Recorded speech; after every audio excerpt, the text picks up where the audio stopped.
StraightalLday.com. You're now tuned into the show where you learn the discipline to show up day after day, to do the work, confidence to put yourself out there boldly and authentically, and the mental toughness to continue showing up, doing the work, putting yourself out there even when the success you've expected to achieve has yet to be achieved. And on top of all this, you get a huge dose of personal initiative, which is the go-getter energy that moves any one of us, including yourself, to go and make things happen instead of waiting for things to happen. And then we put all this together into a series of frameworks, approaches, insights, strategies, and techniques, all underneath the umbrella of one unifying philosophy that is called Work on Your Game.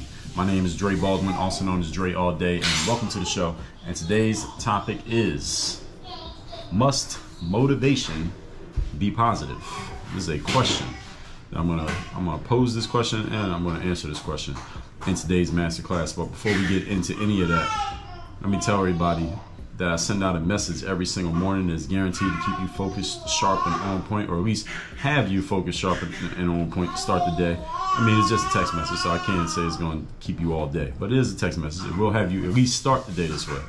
It's called the Daily Motivation. I send it out free of charge every morning to everyone in my text community. So if you would like to receive this message, all you got to do is text me at my number, which is 305-384-6894, and every day when that daily motivation goes out, because you're a member of the text community, you'll be receiving that message.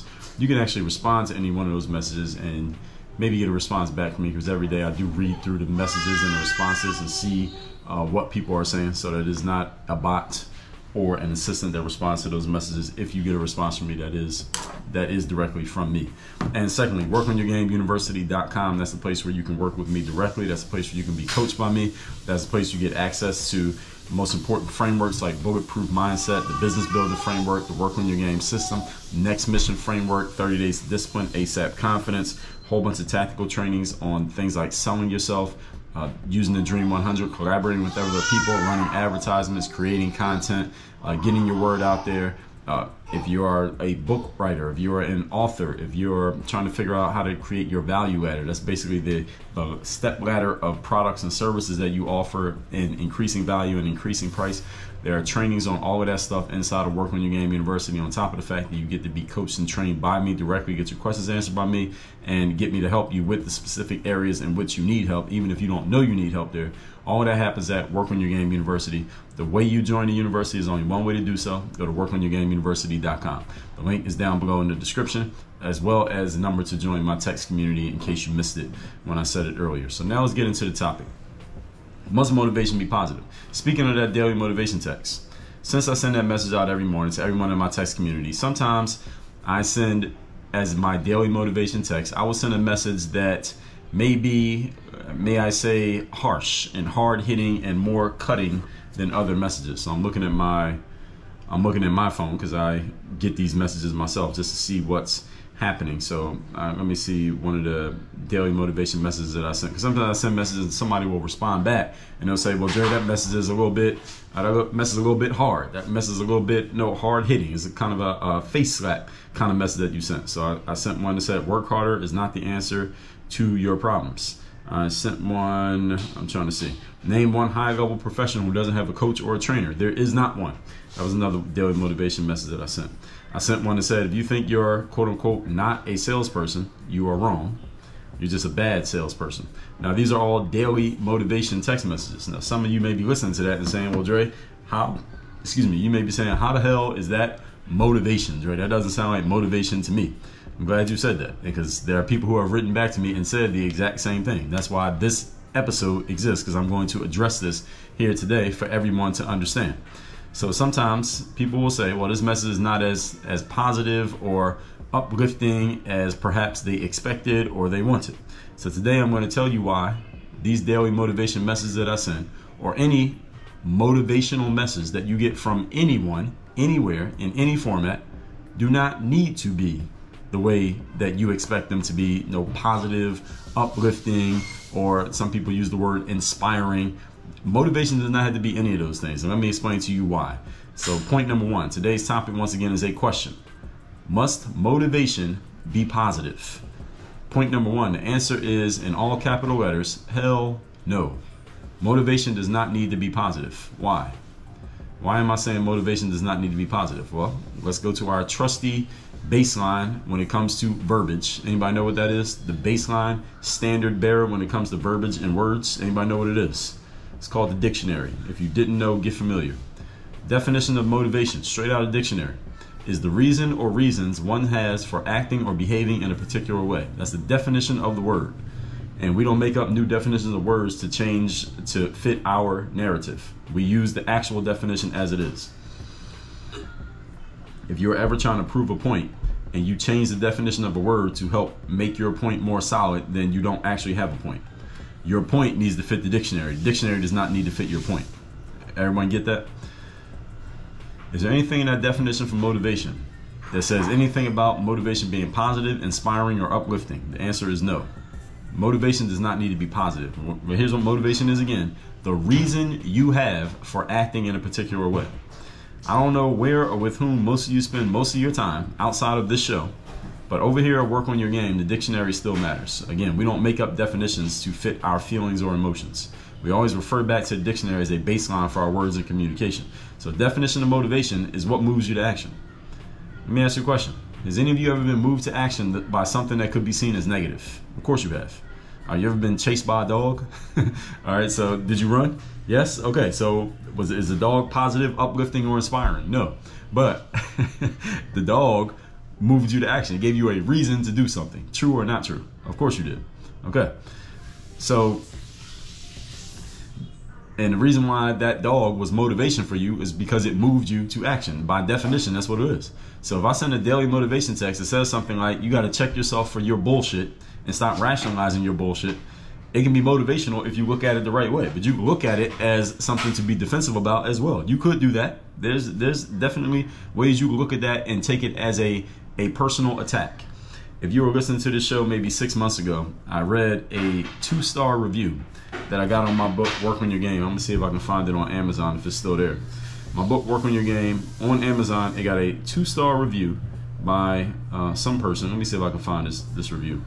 Because this person criticized me by saying, well, Dre is, let me see if I can find this review. It'd be better if I can read it than to just tell you what this person said. So I want to Work on Your Game right now on Amazon. 89% 5-star reviews. We got 3% 4-star, 6% 3-star, and we got 2% 2-stars. So let me find a 2-star review. So there's only one 2-star review. So this is from somebody named Kate Miller. Let me read what Kate said. Kate said, this is one of the books where all the important information can be compiled on about 3 pages, but the author decides to include hundreds of rhetorical questions and useless scenarios. The word, quote unquote, you, Y-O-U, is used liberally, and sometimes the tone comes off as accusatory and off-putting. I did not learn anything earth-shattering from this book, and I recommend that you not waste your money and time on it. Now, by the way, this person got the book for free. Talking about wasting your money. So this person clearly is not into personal development because this is a self-help book, and I use the word you. What other word should I use, bitch? Doesn't make any sense. But anyway, this is a person who probably wouldn't like my daily motivation text. She would take it as accusatory and off-putting that I use the word you in a self-help book.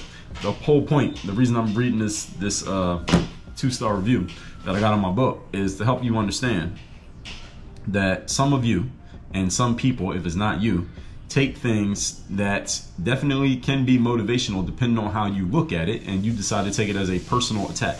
You can't, I want you all to understand something. Any of you who gets my daily motivation text, any of you who listens to the show, you watch me on YouTube, you follow me on social media, do not take anything that I say on any of those platforms as a personal attack on you. Why? Because I ain't talking to you. I'm talking to the general public. And you get the message. You can use it in any way that you want. You can use it as a message that motivates and inspires you to go and do something positive for yourself. That's the point of it. Or you could take it as a personal attack. Oh, this person's attacking me because they said something that maybe hits a little bit too close to home for you. But if I ain't talking directly to you, then how are you going to take something personal? That doesn't make any sense. You need to see a therapist if you're taking something that a person says on the internet personally, and they're not talking and they're not saying your name and talking directly to you. That doesn't make any sense. So if you're taking it personal, that doesn't mean that it's not motivational. If you get defensive, that doesn't mean that it's not motivational. It means that maybe whatever's being said in that message is hitting a little bit too close to home for you. And that means it's exactly what you need. It's making you uncomfortable. The things that make you uncomfortable are usually exactly what you need, not the thing you need to avoid and get away from and attack and push away and talk about them negatively as if there's something wrong with them. No, it may be something wrong with you. Maybe that's exactly why it's bothering you so much. So instead of questioning me If I send something that hits too close to home for you, you should be thanking me. Like, Dre, thank you for saying this because this woke me up. I needed to hear that. Those are people who move forward in life, when they get slapped in the face with a reality, especially a harsh reality, they usually, maybe they are reactive in the moment when it first happens, but over time they look back on it and say, you know what, I'm glad that happened because I needed that. That's exactly what I needed to hear. That's exactly what needed to happen to me in that moment because this person was right. Maybe you can't recognize that in the moment, but in the long run, hopefully you do. Maybe even Kate, who gave me that 2-star review, maybe she's changed her mind since I don't know when this review got left. It doesn't show.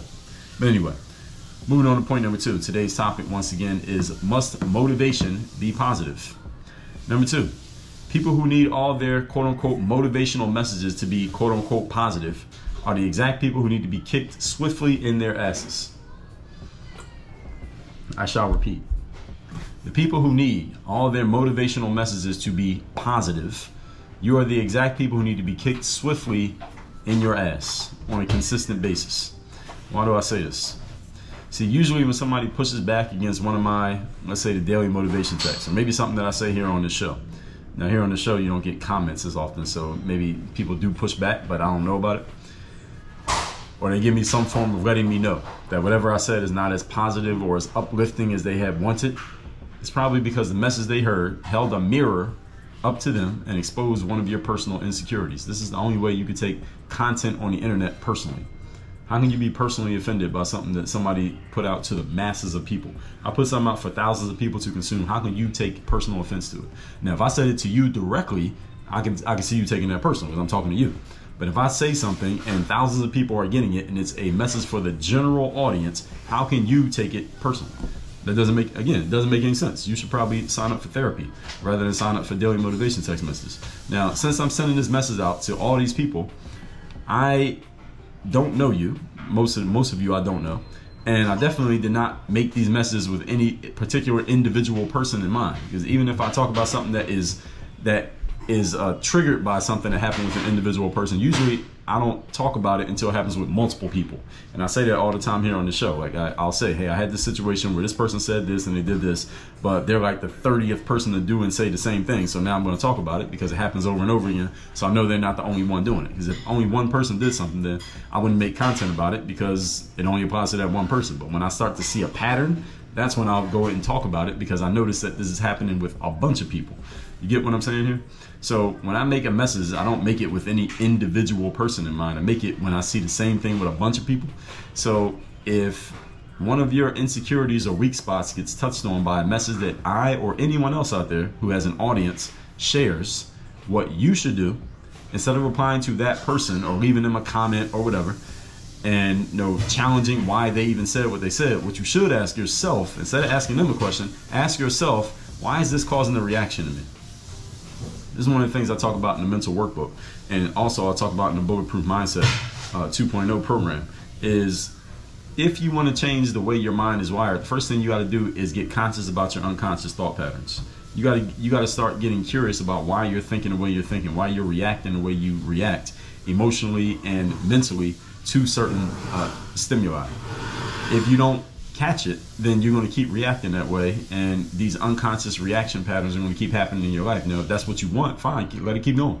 If you want to change it, then you got to do something about it. You got to get conscious about the unconscious. 85% of your thoughts are unconscious and habitual. So what you should ask yourself is, why is this happening? See, the kick in the ass, that's the thing that touches on any personal insecurity that you have, and we all have them, is usually what you need instead of the pat on the back. See, some people, some of you listening to me right now, have spent so much of your life being patted on the back, being told how good you are, how great you are, how everything's perfect, everything's fine, you don't need to change, you don't need to update anything, you don't need to change your operating systems in any way. If anything goes wrong or you're uncomfortable in any way, it's not your fault. It has to be the other person or the other thing or the other entity. They have to be the problem. It can't possibly be you. And you've grown to believe this and accept it so strongly that anytime anything makes you uncomfortable, you are convinced that the problem must be out there instead of in here. The problem must be something you can see out the window instead of what you can see in the mirror. This is a problem. And eventually you're going to run into a place where you can't keep defaulting to that, and it's going to be very uncomfortable for you. It's going to be like a drug addict going to a 12-step program. That first 24 hours is going to be tough because you can't get that drug. You're going to be dealing with withdrawal symptoms. See, getting pat on the back all the time is what led you to the position that you're in right now. Any of you who feels like you want to make some changes, but you ain't making them? Am I talking to anybody right now? All right, the reason why you're in that position where you know you want to change consciously, but you've just been unable to actually do it.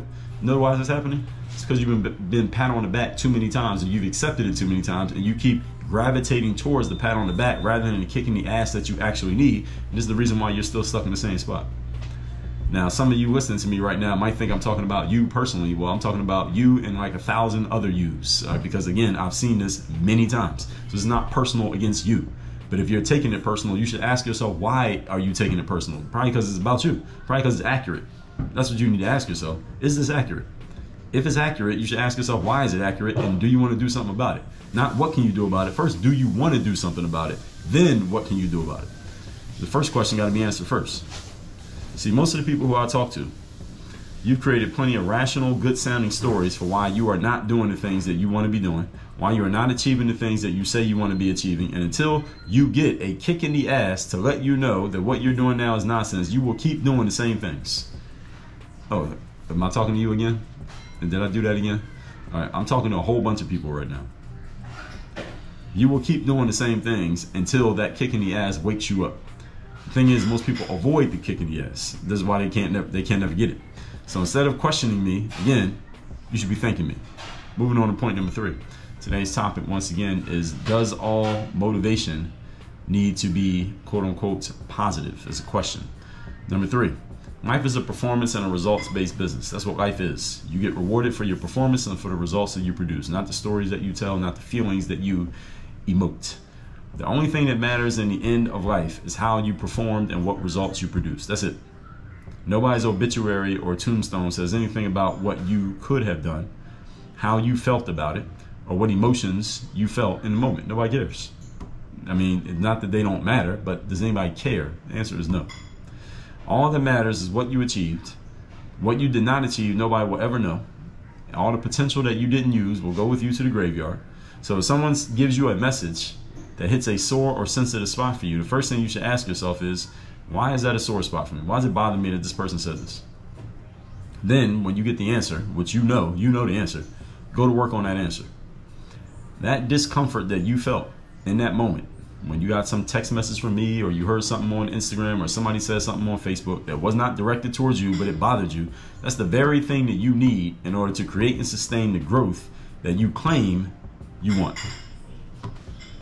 Many people claim that they want things, but they're doing absolutely nothing to get there. And when someone points that out to you, don't be mad at them for pointing out the truth. You should be mad at yourself for the fact that the truth is the truth. Speaking of work on your game, in that very book that Kate gave me that 2-star review, I told you in the very first chapter of the book how when I told my parents I wanted to play professional basketball coming out of college, that my mom was doing most of the talking. She held the mirror up to me and said, well, this doesn't really make sense. You don't really have a plan. Nobody's checking for you. You don't have any job offers. How are you actually going to do this? I didn't really have any answers for the question. She held a mirror up to me. That had a sore spot in me because she was right. She was holding the mirror up to me. And even though in the moment I was upset that she held the mirror up to me, in the long run, I'm thankful that that mirror got held up to me, because had it not, I would have kept going along in my world of delusion, thinking something was going to happen when I had no solid way of making it happen. But because the mirror got held up to me, I went and did something about the situation. And that's because I did something about that situation. Everything that happened since gives me the authority to talk the way that I talk to this very day, because I was willing to take the slap in the face rather than the pat in the back. Everybody got it? This is what you all need to understand. So when someone hits a sore spot for you, you need to ask yourself, why is this a sore spot? And maybe I need to do something about it. Many people talk about growing and advancing and achieving, yet they're only doing things that are within their comfort zone, which does not include growth, advancement, or achievement. None of the above. There's no growth in the comfort zone, everybody. The thing that makes you uncomfortable is the exact thing that you need. So if you want to call that motivation, again, call it motivation. All right, you want to call it negative, call it whatever you want. So negativity can be motivation. All right, you ever had parents say to you, hey, clean your room, and if you don't, you're going to be grounded. Or clean your room, and if you don't, you're going to be, I'm going to take your phone. Maybe if you're in a newer generation. Or back in the day, clean your room or you're going to get your ass whooped. All right, any of you ever had a parent say that to you? Maybe not in so many words, but you knew that was the communication. Okay, did you go clean your room? Of course you did. Now, was that motivation? Yes, it was. Why? Because motivation does not need to be positive. Motivation is anything that moves you to action. Can something negative move you to action? Any of you gotten angry about something and then you went and took some action that you otherwise weren't taking? Of course you have. So was it motivation? Yes, it was. Motivation does not need to be positive. Again, everybody, when you come over here, all right, we refer to the dictionary. All right, it's not just how you feel and what words you want to make up that makes you try to make yourself right. Let's recap today's class, which is, must motivation be positive? It's a question. Some people question, sometimes I send out daily motivation, people say, well, this doesn't sound very motivational because they say it's not uplifting and positive. That's not the definition of motivation. Point number one, motivation need not be positive because the definition of the word is the reason or reasons one has for acting or behaving in a particular way. That's the definition of the word. Is there anything in that definition that says anything about being positive, inspiring, or uplifting? No, it does not. So wherever you're spending your time, over here, the dictionary still matters. I got a whole episode of the show where I talk about that. Number two, people need all your motivational messages to be positive. You are the exact people who need to be kicked in the ass, because the motivational, positive messages that you are asking for, that's the exact reason why you're in a position that you're in now, which is probably not where you want to be, simply because you only want to hear things that make you feel good, validate and affirm you, rather than things that will push you outside of your comfort zone and make you uncomfortable. You need to be made uncomfortable in order to grow. Most people avoid anything that makes them uncomfortable. This is the reason why most people stagnate. This is the reason why I can confidently assert most people go through their entire lives, 60, 70, 90 years, and they never change. Not because they can't, but because they are unwilling to get uncomfortable and deal with the discomfort that comes with change. Number three, life is a performance and results-based business. Nobody cares about what you could have did, should have did, would have did, or how you felt in the process. All that matters is what you did, and what you didn't do goes with you to the graveyard. So if you're serious about achieving things in life, you understand you have to get uncomfortable to achieve things. Is anybody here who doesn't understand it? Most of you understand the concept of the comfort zone and how comfort zone is the stuff you're used to doing, which is your life right now, and the uncomfortable zone, whatever you want to call that, outside of your comfort zone is all the stuff that you want to do that you haven't done yet, but you know it's going to be uncomfortable. It's not going to be normal for you, and the only way you're going to grow is you got to step outside of that zone. Most people never step outside of that zone. This is why most people never grow and never change. So the question is, are you willing to deal with some motivation that might make you uncomfortable because it will move you to actions? You can actually get the results that you want in life, because to get the results you want in life, you're going to have to deal with some discomfort. Are you willing to do that? It's a yes or no question. I can't answer it. You can. Not with your mouth, but with your actions. Again, that's what motivation is about. All that said, text me. Let me know the best idea, insight, thought that you got from today's masterclass, and let me know you want to get the daily motivation every day. My numbers, and even if that motivation is not positive and uplifting, my number is 305-384-6894. You'll get it straight to your phone every morning. Secondly, Work On Your Game University. That's where you go when you're ready to work with me directly, and we can move past just the motivation stuff, and we can get into putting a real strategy and a game plan in place for you doing this in your real life and doing it like right now. And I will help you through this. I'll walk you through this. I will be there with you every step of the way. That is all at workonyourgameuniversity.com. Work on your game. Dre all day.